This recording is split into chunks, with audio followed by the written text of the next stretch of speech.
You mentioned the basic income program that you put in place. I know that's been such a revolutionary project that a lot of people are looking to Stockton to get some insights. Can you tell us a little bit about it? Some people might not be as familiar.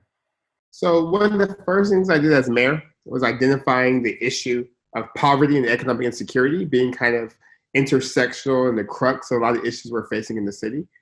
So I learned about basic income through studying Dr. King at Stanford. He talked about this before he was murdered. And we decided to do a pilot called SEED, Stockton Economic Empowerment Demonstration. And I know Stanford students love to research. If you go to stocktondemonstration.org, you can see all the data.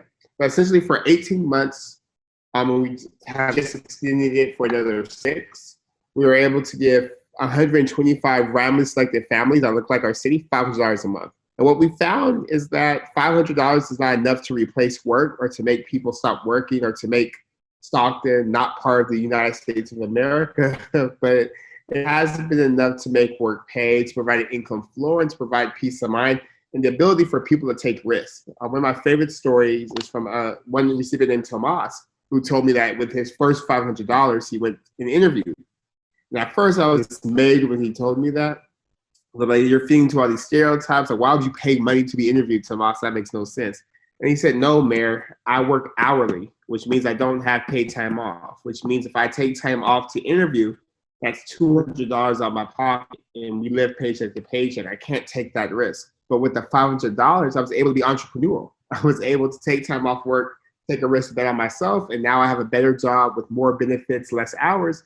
I'm able to do more with my kids. And stories like that have been so inspiring to me. And I think, again, particularly during this time with COVID-19 and people unable to work or people being told, if you're coughing or have a fever, don't work, but also being told you have to pay your bills and don't have paid time off again, or wages have increased with inflation, that I'm just more resolute than ever that we have to have some sort of a guaranteed income, an income floor, if not for everyone, for the vast majority of people, to allow people to build a resilience, but also to allow people to be entrepreneurs in their lives, to make decisions about whether to pay for the car note, to pay for tutoring, to start that business. So, but it started with sort of a deep design session for a year with community groups listening. And that's what made me a believer, Tina. It was realizing that, no, folks know how to spend money.